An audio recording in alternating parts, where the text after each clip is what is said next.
It's a little bit anticlimactic, but today is vlog day 1007. I was much more excited last week.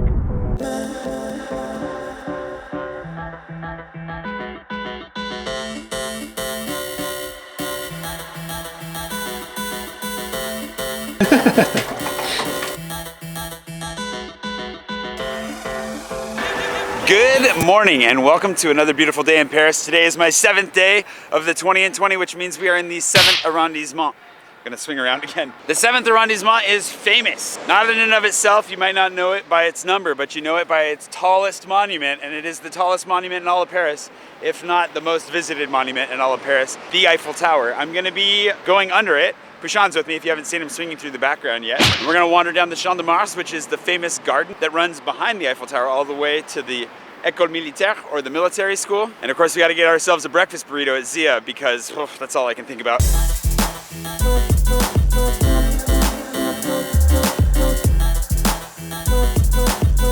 As with every arrondissement in Paris, well actually maybe not every arrondissement in Paris, but the 7th has its share of museums as well, some of which you'll know better than others, but Quai Branly right here has massive exhibitions. I've never actually been inside this one, but it has got this kind of fantastically modern feel with, I believe, a restaurant or a bar that you've got a great view of the Eiffel Tower from. So if you wanted to come get a drink, it's probably a little bit expensive, but I would definitely recommend coming here and sitting outside and enjoying a drink with a view of the Eiffel Tower. Might be one of the better ones available this close to the Eiffel Tower itself. But we're not going up there because it's probably not even open yet. We're going around the corner to get ourselves a coffee and a breakfast burrito.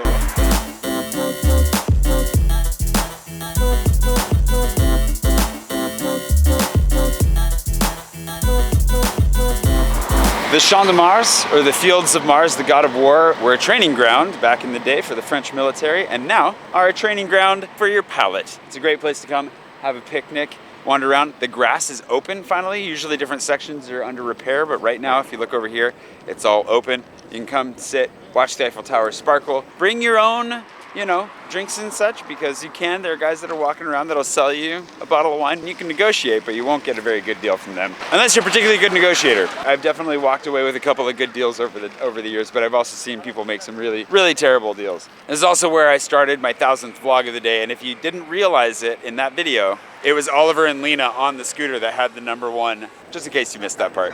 We're gonna head all the way to the top of the Champ de Mars though. If you go all the way to the top, right by the École Militaire, or the military school, turn left, that's when and how you'll find Zia. Zia, what's up? And Zia not only has good coffee, but again, some tasty food. They've got a market-based menu as well, and they're the ones who are redoing their restaurant, so we might check in on the restaurant progress right now. We might not, we'll ask Justin when we get there, assuming that he's there. Burrito me!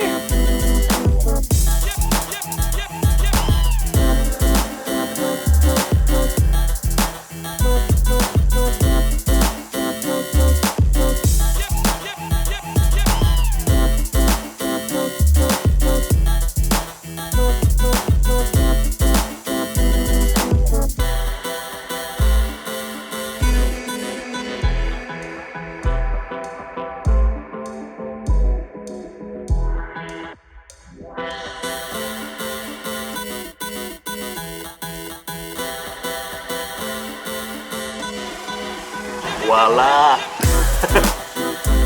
Wow. Merci.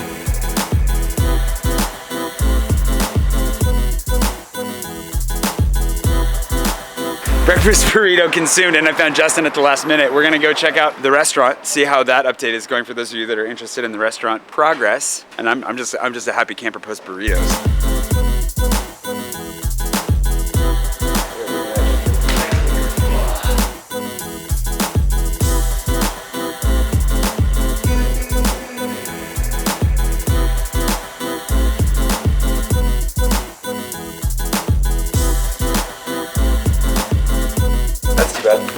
Oh, you don't have any lights down here? It hasn't been done. They must have come back and picked it all up. All right. Not much to see down here then. Let's see what this looks like. Currently riding the dumbwaiter to freedom. Just might take a while to get there. Yeah, I was gonna say, you're working pretty hard there. Look at that. I've made it to the upstairs. Oh, let me get off. And I've exited. That was amazing.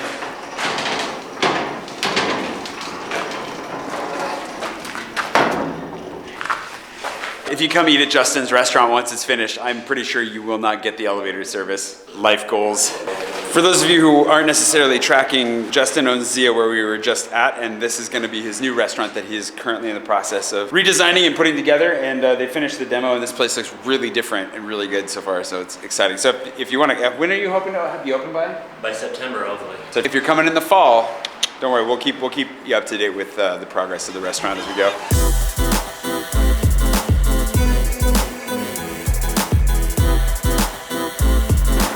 The dome of Les Invalides is visible behind me, I think. But they're getting ready for the, what did you say, Formula E Grand Prix? Formula E, all electric. They're trying to promote e-racing. So that's happening in Paris. So they have like a big track that goes around Invalides, and all the way like to the river, and it comes back. It's really cool. I stuck in the paddock last year, and then I got kicked out. They make less noise than these street cars. It's cool. And it's the future, because we need to go green. The future of racing. So they're setting up for a race. So it looks like we might be able to still go inside here. I think so, yeah. I was debating whether or not we should go into Les Invalides, but if they'll let me in with my wheel, why not? Let's give it a try. Yeah, they will be able to go inside. This thing is a giant cluster right now for the e-race that's coming up, but it'll look a lot prettier here again soon once they're done with that. We'll go inside one of these days. Actually, there are a couple of museums in the area that I've been in before, but I want to do again, like the Rodin Museum's right around the corner, and then this is the Museum of the Army, as well as Napoleon's tomb underneath the big gold dome. Highly worth it. It's really, really nice. In the summer, it's actually really nice and cool, especially for a city that does not have a lot of air conditioning, so definitely recommended. We're not going to go in today. Also pretty sure they won't let me in with the wheels, so we'll come back and do this again later. We're just trying to summarize what's in the 7th for you today.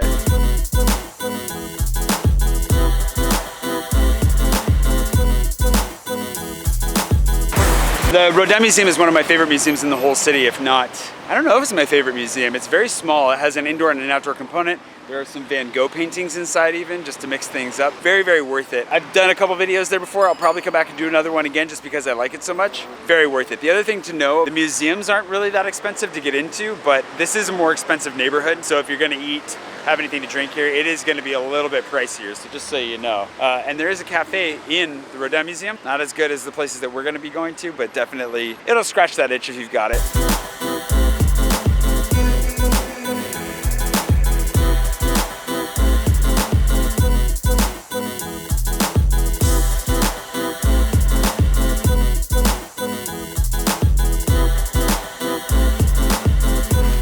They're renovating the Chinese theater right now. We're going to Coutume, which is one of there are a couple of big coffee roasters in Paris. They're one of the bigger ones, and they've got a nice spot over here, not laptop friendly, which is why I haven't gone in a long time. But you know, the coffee's good and the snacks are tasty. So why not get a second coffee? I mean, really. The open wall is making me really happy, at least.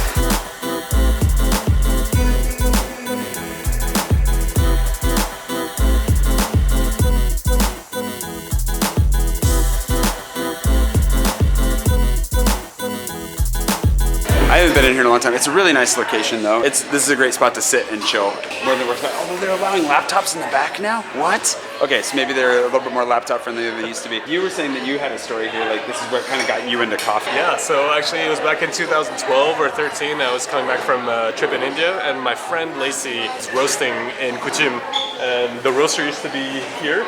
There's still a mini one, but they had the main one there. And I showed up here at like 5 a.m. I didn't really know anything much about specialty coffee, but she was spinning the beans around, and I was like, wow, this is really cool, smells good. Had a really good coffee, and that's how I became a coffee geek. I ended up going around. I was just supposed to shoot her roasting for a few minutes, and I ended up going to different coffee shops like KB, Rustique, Coutume, L'Endroit Café, and like made this documentary on the arrival of specialty coffee in Paris. So if you want, you can check that out on my YouTubes. Go subscribe to him on YouTube if you haven't done it already. You're missing out big time. We're making something together, if you didn't notice. Can't tell you anything else, but you know, go subscribe before he makes it.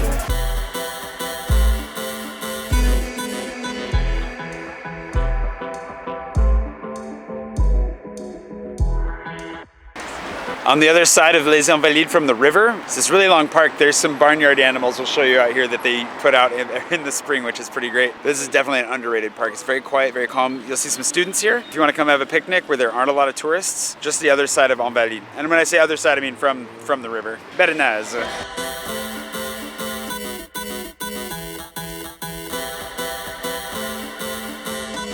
Cheaper than hiring someone to cut the grass.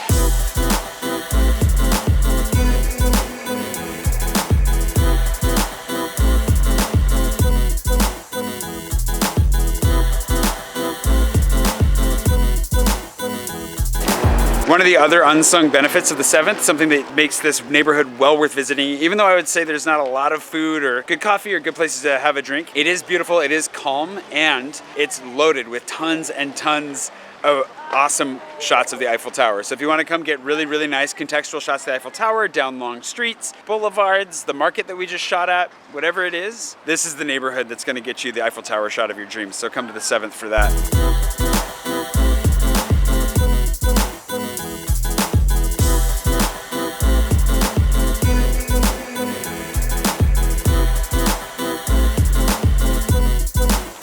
And there you have it, the 7th Arrondissement in a nutshell. There's one big thing that I didn't show, I opted not to show today, and that of course is Musée d'Orsay. Musée d'Orsay, I've not been in like 7 years, and I really, really want to go back and actually spend some decent time there. So I'll make an entire video based around that experience soon. I didn't want to just kind of rush in and out. It felt like it wouldn't be enough. So lots of good museums. Musée d'Orsay, Musée Rodin, the Rodin Museum, the Army Museum at Les Invalides, along with Napoleon and a handful of others, along with some good coffee. Not as many great food options in that area. And of course, honestly, one of the things that I also want to impart, when I make recommendations, especially in my guide, I tend to make recommendations that I really, really love, like that are high quality, great environments, usually as good of customer service as you're going to get around here. But one of the things that I might stumble into, and I want to make sure that I say as a caveat, is there could be a little bit of snobbery that creeps in there as you weigh your options and try to make the best recommendations possible. So a good reminder is that when you're in Paris, all you really need is a nice seat, a cold drink, and some good friends, and wherever you are, you're gonna have a good time. So if you find a nice brasserie on the corner, grab a glass of whatever wine they have on hand, maybe a cheap beer, you'll be happy, it'll be good. And this is a nice, chill neighborhood in which